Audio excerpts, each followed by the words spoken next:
let's go right into our scumbag Seller of the week. Week. This scumbag seller of the week is on eBay. Vintage Comics on Parade is the store. Right now, they are selling graded Wata pre-NES stuff, Atari games that are sealed. You got Intellivision games that are sealed on here. You know, there's nothing. You got like a Miss Pac-Man, 2,500 at best offer. Tron Deadly Disc for Intellivision, 1,200 at best offer. Galaxian. It's like, okay, some of these prices are kind of wacky. They're kind of nuts. You got some uncommon ones on here. You got Crystal Castles on here, Pac-Man Jr. So why am I just saying, okay, this is a wacky seller? You know, why would we signal this person out as a scumbag? Oh, because this seller happens to be Mark Halpern. Mark Haspel. I'm sorry. You're confusing two people. Mark Haspel. Mark Haspel. This was a Wata co-founder and employee. Current employee. They're on the website right now. This is like, I believe on his bio, he was like the main grader. He used to do the comics grading. Came on over the past few years, because I never heard of him before, into doing the video game realm. So this was discovered by Seth Abramson, who is the political journalist. He's also, I believe, a law professor and a fan of the podcast, apparently, and has like 1 million followers on Twitter. He started investigating this Wata and Heritage Auctions craziness himself. He's put out his own form of population reports on the NES based upon just sales, not a true population report, but just what's been going through, what's been selling. He's more of the Atari and Intellivision generation. He grew up with the Intellivision. So he's been following this stuff. So how did he discover this? How did he discover this, Ian? Well, Seth Abramson apparently, over the course of the pandemic, took up a side hobby, buying some graded games. Hey, why not? We all got time. Buying some Intellivision and Atari stuff. It says he focuses mostly on Atari. And as he was cleaning the other day, a sticky note fell out of a box that he was cleaning. And right on there, it says, email Mark Haspel for more games. And through doing a little bit of research, going back through his purchase transaction, he realized that he had purchased 3 games from Mark Haspel. I think it was like over the course of last summer. And that got him thinking, because he remembers the statement from Dennis Kahn, and I believe it was the New York Times article. Here's a quote. Wata employees are not allowed to have games graded by the company or sell those that are graded by the company. So I don't think there's really any more exposition I need to do here. I mean, that's why this is interesting. I mean, it's been stated numerous times that they are not allowed to purchase or sell these games. And this is the second or third instance where we've seen this. You talk about Jeff Meyer before. Obviously, Jim Halpern's involved with Wata, whether as an investor or director. He's on the side and more. And this is someone that's still on the website currently. Was in the most recent SEC filing. I've seen him, which I'll get into, acquiring games with my own eyes. And he has an eBay store right now selling stuff and sold the games to the journalist covering it. So it's like, how much more can you wrap it into a nice gift with a bow on it? That this is weird.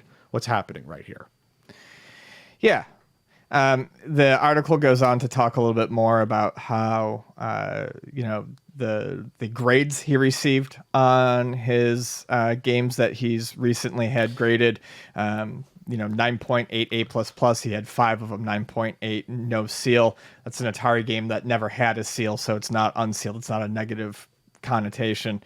9.6 is basically there is only one game that was out of, I think it was 74. Only one game he had graded came back lower than a 9.0. There was one 8.5 A++. So that would be 8.5 on the box, but A++ on the seal is what my understanding is. And Seth's pointing out that it's really hard to find some of those games in great condition because someone didn't have cellophane seal on them.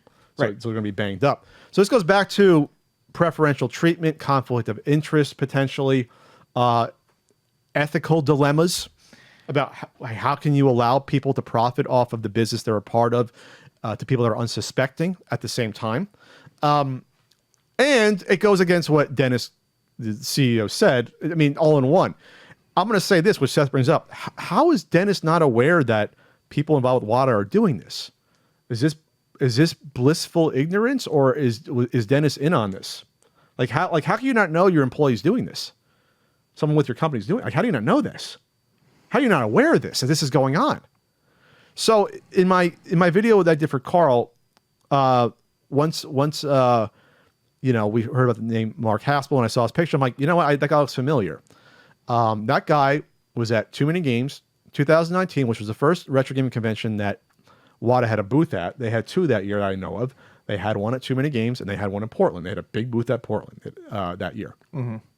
2019, that was right after they got started in 2018. They had the big Super Mario $100,000 sale earlier that year. They're really pumping it up. That was the year to really start pumping it up. And that Friday at Too Many Games, I witnessed Mark Haspel, Rich Lecce, which I'll get into in a few, and a few other people I didn't recognize before, never saw them at these game conventions before, and going around that Friday buying sealed games, almost every sealed game I could see them get their hands on, 8 and 16-bit, mostly NES, but also a little bit of Super, if I recall, and they were buying black box games. Didn't matter if they were beat up.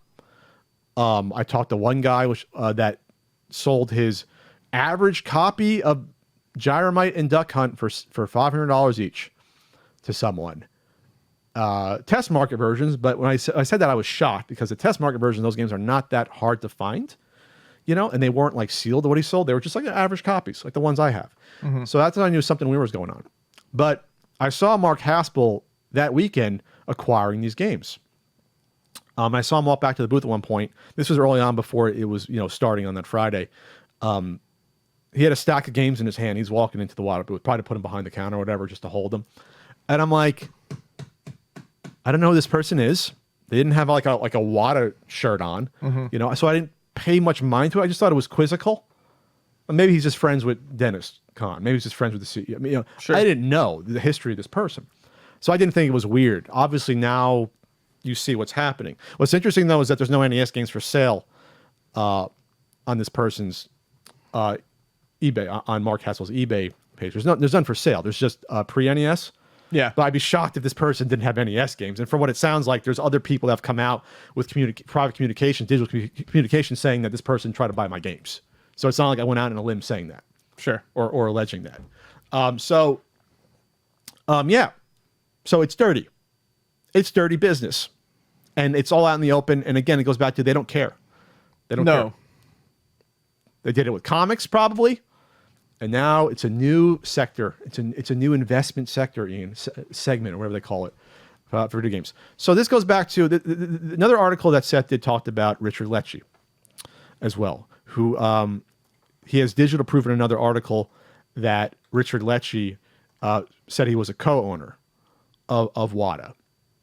And Richard Lecce was the individual who did the original Pawn Stars appearance that Dennis showed up at, that we were very critical of because there was no talking about conflict of interest, where Richard was one of the three buyers of the $100,000 Super Mario Brothers game. One of the other buyers was Jim Halperin, who founded Heritage Auctions. This is kind of the sale that really set everything in motion. Yes. That obviously there was collusion involved here with this appearance. But Richard Lecce was one of the individuals at the convention I just talked about. He was one that bought the $500 Gyromite in Duck Hunts. Richard Lecce has attempted to buy my games multiple times. I think I used to tell Ian about it. It used to happen like every other month. He attempted to buy my NWC carts, any other games I had for sale. He would make offers on them, and at the same time try to defend Wata's practices and saying like, "Oh, this is just like the Mona Lisa and artwork. These games are important." I try to put on them. Artworks are one of a kind. Right. They weren't mass-produced commercial items, and plus the art of the game is the game itself you're playing. The art of the game is not the box of the game. The art of the game is the game. Is the art, is the produced, beautiful, interactive experience. That's the artwork. Yes. In video gamers' minds. That's the artwork. The boxes were thrown out. That's what they're trying to pump. Oh, no, it's the art. Art is usually not the wrapping of the experience. You know what I mean? It'd be like saying, oh, I'm going to have an awesome burger with mac and cheese on it. And the artwork is the food, the creation that you consume. It's not the fucking box it came in or the wrapper. Does that make sense? It's not a picture of the burger. It's not the styrofoam Big Mac container from '85. It's the Big Mac itself. Sure. Now my mouth's watering. Intermittent fasting. Korean fried chicken. I'm not saying that Richard Lecce is officially an investor in Wata. I don't have that evidence, or an actual co-founder, but by his own words, according to Seth Abramson, he said he was. If that's the case, if that's true, you had a Wata co-founder trying to buy my shit without telling me that. It's disgusting. Buy my stuff. On a lot of levels. And not just that, Precious Ian, Roy. trying to Precious Roy. what he thought the price of it was to get a better deal. I told you about that too. Like, this is what he said. I probably think the NWC gold is worth 200,000, so I'll offer you 100. I'm like, if you're telling me that, what do you think? You think I've been around collectors and how sleazy a lot of them are and the tricks that? What do you think? I'm fucking stupid. That's more insulting than anything else. If you're telling me that, you think it's worth 5 times that in the long scheme of things. You never say, "Oh, I think it's worth." No, come on. They're never honest when it comes to this stuff. It's ridiculous. It's ridiculous. It's absurd, sir. So it's an absurd, sir. So yeah, I haven't seen an email from Richard in a long time. He's probably busy recently with stuff. But I like confirmation on that either way. If he was either way, he knew Jim Halpern. Obviously, he was part of the sale to pump it up and pump up the market, and he was buying the games early and trying to acquire more, just like Mark Haspel was. I just want to know whether or not he was actually an investor or co-founder of Wata. At what point in time that happens? So if that comes out, that would be great. But we're in a weird game right now where now it's a deadly game like the Survivor Series. Deadly 98. game. Yeah. It's a deadly game. No, it's not really deadly, but. It's not that. Someone asked me, where does this lead to, or what's the end game, and is there stuff going on here? It's like it's not for me to decide if any of this stuff is legally, above the board. I don't think, in my professional opinion, my I don't have a law degree. I don't think some of this stuff is legal. What's going on? But that's not for me to decide at the end of the day. That's for like the FTC to decide. That's for the feds to investigate and decide if they think it's worth their time. The thing is, with this much amount of money being thrown around, it's going to be worth their time. If this is going to be like the coin stuff in the 80s and big investment groups are getting into this and buying grading companies and buying auction houses, this is a lot of money coming in, external money. Yeah. Yeah. I just know how fast this stuff moves, or how the FTC would begin an investigation, or would it require enough pissed off people that just put their money into the stuff recently and were like, what the fuck's happening? Say something. Did I just spend $500,000 in a bunch of games and now I didn't know all these people are connected to each other? That's what it comes down to, but in terms of transparency and whether or not these market prices are actually natural or not, or organic. It's not enough where, well, people think it's worth that much, and no, how did you prop it up to that point? How did you prop it up to that point to get the buy-in? Don't sell the shit if you work for the grading company. Don't buy and sell it on your own supply. There you go, Ian.